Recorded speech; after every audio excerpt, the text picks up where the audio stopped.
today's the last day of the defense. Huh? Today's the last day of defense. No.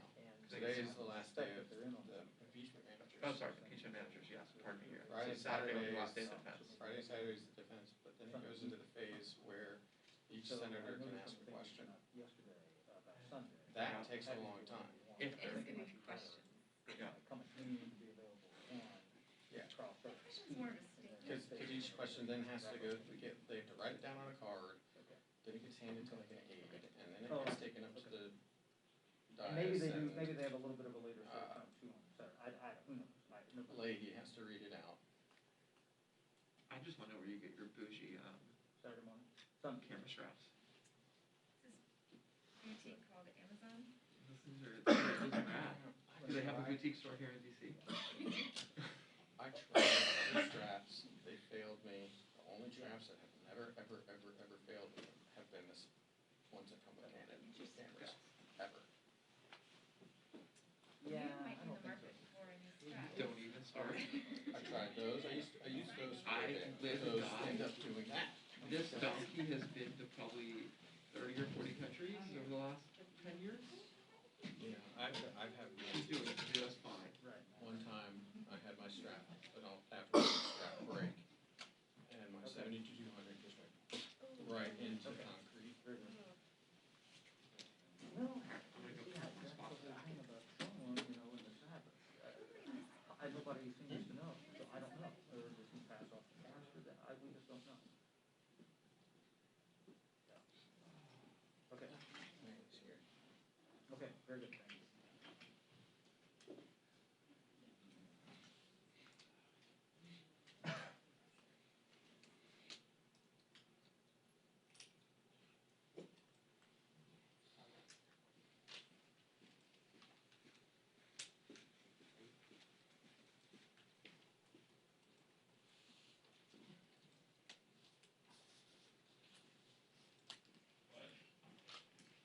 Well, it is a pecking order, so. Hey. I hate to do this, but Pecking order yeah, must be 15 minutes before. says it. It's always been here. Dude, I got a full position. If you want my full pictures, I'm gonna give you.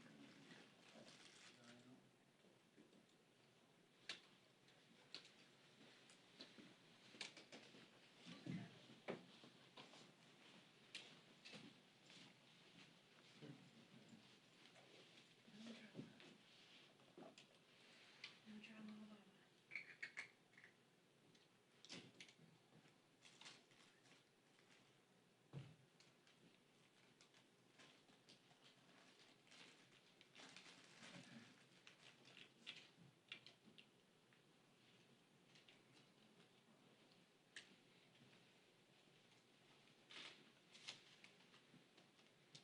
Hey, check.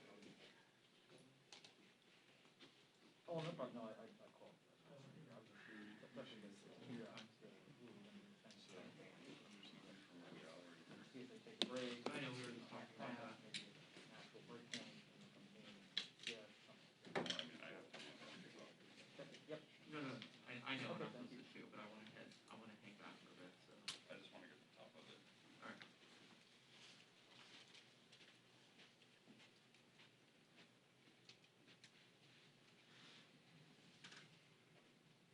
I don't need to.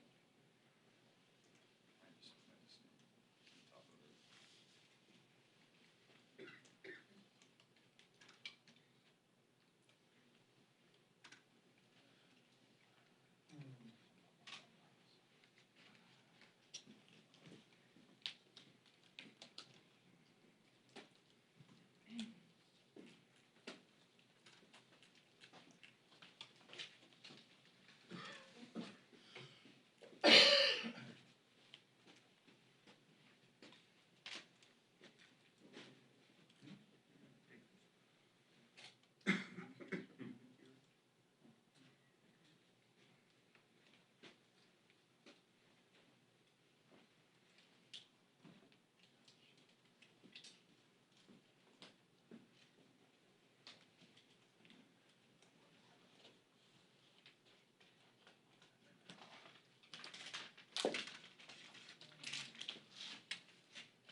birthday, Huh? great birthday, huh? Best one yet, Imagine, especially being able to imagine next birthday. enjoy this weekend too here, it's gonna be so fun, but I know, great. And then whatever weekend we're in, when we do the coronavirus. oh, I know. I worked more weekends last year than I worked when I was in college, I worked at radio station. Last year? Last year I worked more weekends than I had. Yeah. I could see. I'm not complaining, I'm just saying that's how the year was. You can complain for that, about that. I complain. It was just, you know, what was happening here? We Right. did the impeachment trial at the beginning, Yeah. you know, coronavirus stuff at the beginning, and then Saturday session in August on the postal service, you know. Yeah, yeah. Recess is being Christmas, killed. New Year's, yeah. At least the Senate, you know, they get out before their recess. They're not gonna get their recess shortened in any, yeah. Yeah. They got the priorities straight. Sometimes. My birthday is coming up soon, I don't know if I'll get that. They did, for the outside, just one.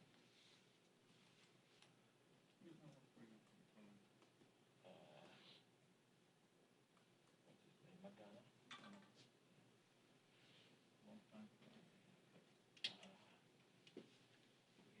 Somebody did sports, I think was. It's good for you. Right. During the part of the pandemic, yes, no, maybe. He's doing sports. But now, every sports, he's doing every sports.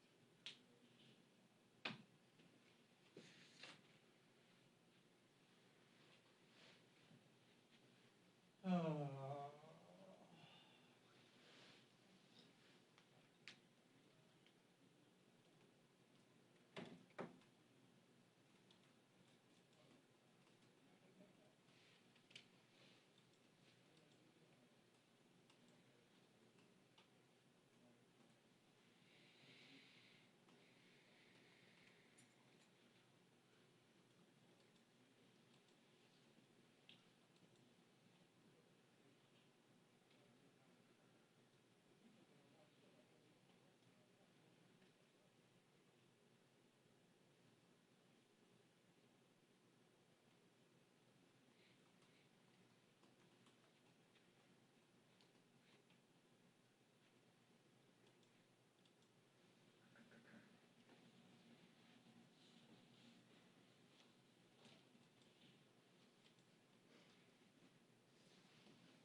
still have 12 minutes unusual wait. Oh, yeah, that's true, this is early, this is early. Yeah, yeah. It's been pledged.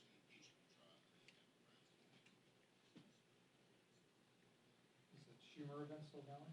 Just finished. Did you say this has been delayed? No, I was just saying that This we are is the still usual within time. the typical Pelosi wait time. This is early.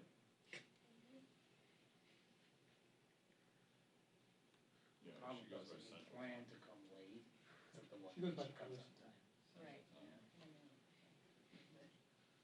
For a long time, we planned differently. Yes. Pelosi standard time is 15 minutes behind the rest of us. Better than Joe Biden, which is about an hour. Hmm? Is it better than Joe Biden, which is 45 minutes to an hour? Yeah. Biden standard time is probably worse. That's bad. How hard is it to keep a schedule? Yeah. I don't know. I don't know.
employment will require more than supportive monetary policy.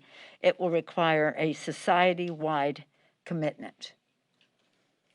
Hence, the legislation that our members are working on this week. We hope to finish our markups in committee this week and then send it to the Budget Committee next week for them to work their will on it, then to the Rules Committee, and then to the floor, and we hope to have this all done by the end of February. Certainly on the President's desk in time to offset the March 14th deadline where some unemployment benefits will expire. I'm particularly interested in how women are affected by the pandemic, but also by this legislation. Over 2.3 million women have been forced to leave the workforce entirely, including 1 million moms. That's why this bill is so important, because it has a strong commitment to child care so that parents, moms and dads, are able to go to work. It has a strong commitment to getting our kids back to school, another path to the workforce for moms.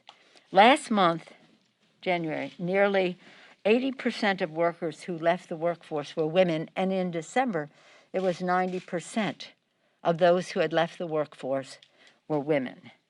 The women's labor force participation rate is now just about 57%, the lowest level in 33 years. For women of color, the situation is even worse. Again, that is about the livelihood of the American people, about the lives of the American people. I talked about 10% unemployment, as quoted by the chairman of the Fed, Chairman Powell. Another number that is just so sobering is 470,000 Americans have died of the coronavirus. 470,000. Again, this legislation that we're passing now so addresses the needs of the American people when it comes to the coronavirus. It's about the lives and the livelihood of the American people. We're proud, again, of our committee chairs who are moving ahead expeditiously with 9 committees working on marking up legislation for the American Rescue Plan this week. They're moving forward to crush the virus. The funding there for virus production, distribution, for testing, et cetera, for other funding in terms of access to health care. Again, the goal is to put vaccines in people's arms, children back in school, workers back in their jobs, and money in people's pockets. And the money in people's pockets, we're very proud that in the legislation, we in the House, the Education and Labor Committee marked up its bill on Tuesday until 4 a.m. Wednesday morning. Big part of money in people's pockets in the Education and Labor Committee, in addition to making our schools safe for our children to go back to school. In the bill, it gradually raises the minimum wage to $15 an hour, increases paychecks. In doing so, increases paychecks for 27 million workers and pulling nearly 1 million people out of poverty. Well over 50%, closer to 2/3 or 70% of people making the minimum wage are women, many of them women of color. Again, it secures the child tax credits, helping nearly 1 in 3 adults having trouble paying for household expenses and 12 million children from going hungry. So in the legislation, we have the child tax credit. This is quite remarkable, $3,000 for a child, and then they're 6 years and under, it is $3,600. This is pulling these children out of poverty. The bill also addresses those who are food insecure, rent insecure, and the rest. So it's a very important piece of legislation. It is what this country needs, and I salute not only the president and vice president for their leadership in recognizing that in this important work, but also to do so in a way that is robust, meets the needs of the American people, but also meets the needs of the strength of our economy. We plan, as I said, to work on it this week, next week, and have it passed by the end of February, and so we can send it to the president's desk before the unemployment benefits expire. This week, as you know, we have seen, it's been such a sad time for us, but as we see what is being presented, we also see the extraordinary valor of the Capitol Police, who risked and gave their lives to save our Capitol, our democracy, our lives. They were martyrs for our democracy. Martyrs for our democracy, those who lost their lives. That is why I am putting forth a resolution introducing legislation to pay tribute to the Capitol Police and other law enforcement personnel who protected the Capitol by giving them a Congressional Gold Medal, the highest honor that Congress can bestow. The service of the Capitol Police Force that day brings honor to our democracy. Their accepting this reward brings luster to this medal. We must always remember their sacrifice and stay vigilant against what I've said before about what Abraham Lincoln said, the silent artillery of time. We will never forget. We were so moved by having the family give us the honor of honoring Brian Sicknick. Also, the Libin Good family and the Smith family, we share their grief, and we want to recognize the valor of that. And then also, of course, Officer Goodman for his valor. But these are demonstrations of much more bravery throughout the Capitol on that sad day. So we want to honor them in the best way that we possibly can, and we will continue to do so beyond a medal, but in our hearts. So again, we, as the Senate is dealing with its business at hand, I'm so proud of our just overwhelmingly proud of our managers led by Jamie Raskin, but at the same time, we're getting our work done to meet the needs of the American people, to crush the virus, to put our children back in school, money in people's pockets, again, people back to work. The lives and the livelihood of the American people are our responsibility. 470,000 people have died. We have to call a halt to that. Any questions? Missy? Yes, sir. Will the bill that you send to the Senate have a $15 minimum wage in it? Yes, it will. It will, yes. We're very proud of that. As I said, 27 million people will get a raise, 70% of them women, and we will be sending that. Yes, sir. Yeah, what do you got? Yeah. Good morning, thank you. Obviously, compelling presentation yesterday, the video, heart-wrenching at times. But if the managers, regardless of what they do... May I just, before you spend any more time on it, I have not said anything. You haven't heard me talk about impeachment in the past weeks leading up to this. They are making the case. I'm not going to be responding to what happened yesterday or what might happen today, except to salute them for the excellence of what they have presented and how proud we are of them. So I won't be answering any questions. Can I frame something slightly, if I get to the crux of the question, maybe you don't want to talk about it. Let's hear it, yeah. But if that doesn't convince Republican senators, 60 seconds, what does that say? Well, you know, again, let's let the presentation work its way out. American people, we're in a court of the Senate right now. We're also in the court of public opinion. We're in the court of our families who will make judgments about us, and we're a court of history. Yes, sir. In your estimation, why was the Capitol not better prepared for the potential of violence on January 6th? Well, why was National Guard not called in at a time? And who ultimately bears Are you responsibility? familiar with what's on the internet now about what the Secretary of Defense said in response to the request for the National Guard. This will all be, this morning I was briefed again by General Honore, and was so honored and blessed by his service, and another general, General Singh, who's working with him on making some recommendations to us about how we go forward. And that will be part of the commission to review the command and control, the interagency cooperation or lack thereof.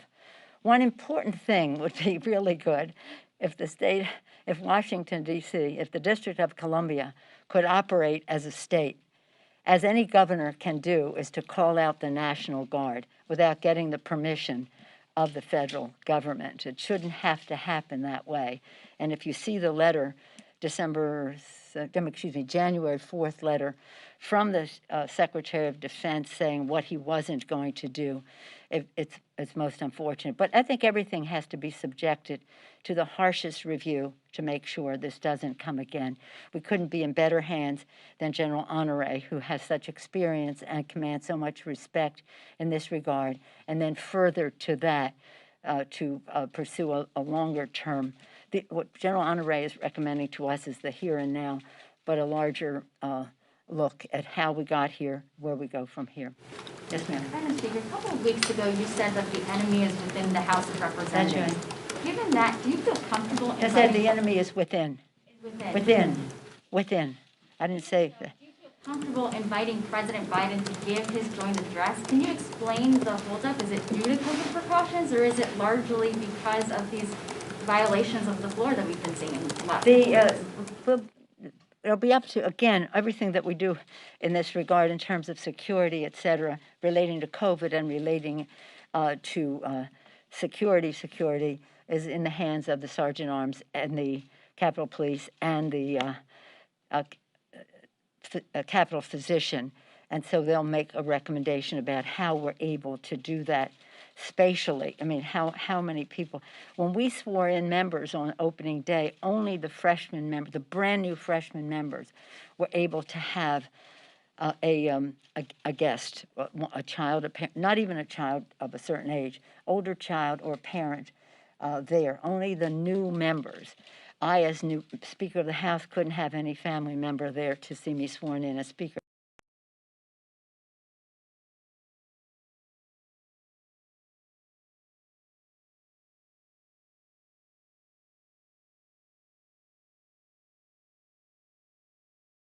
That until we pass our COVID bill. That's the first order of business.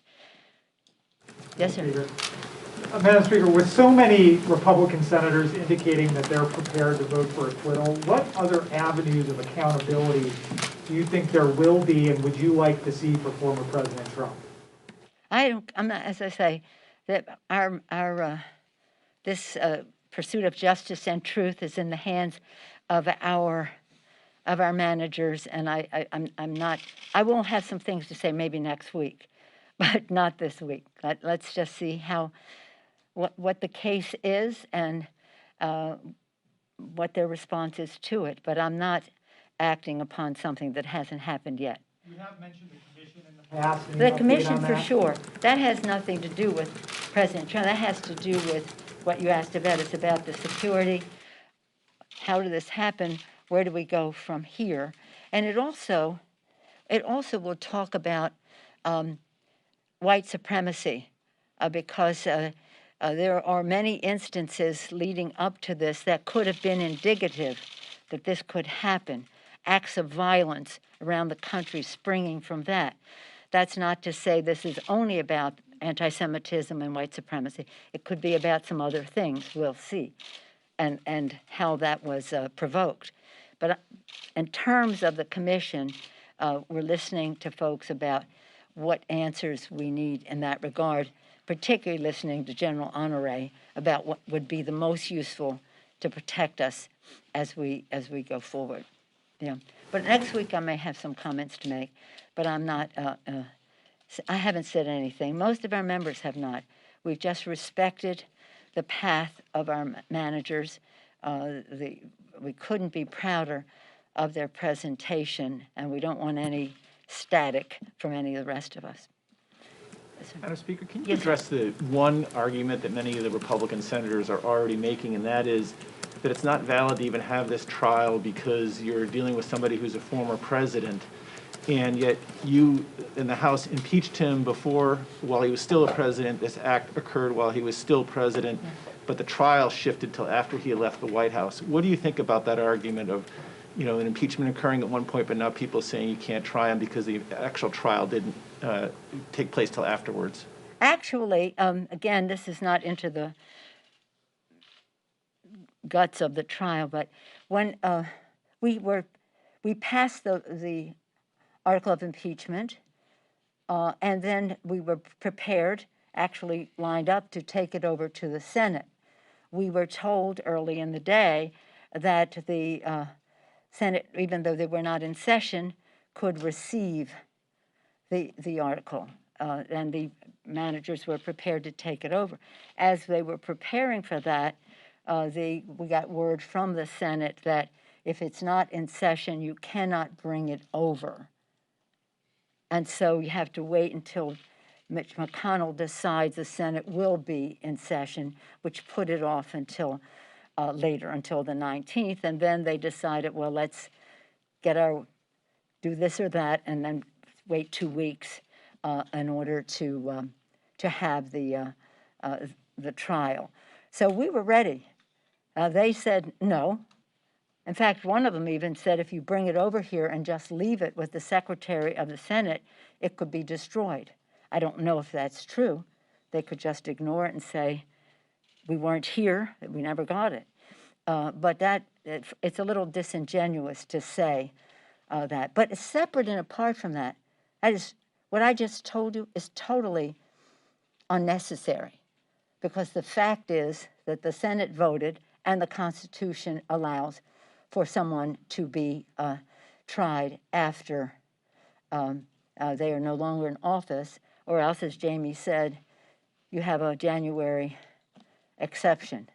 You got to get out of jail free card, do whatever you want, as long as the Senate is an accomplice in terms of putting it off, you're saved. But in any event, all that I said about when we were going and all is interesting, but it's not dispositive of the interest of the issue, because the Constitution is dispositive of that. Okay? All right. Well, thank you all very much. Thank you.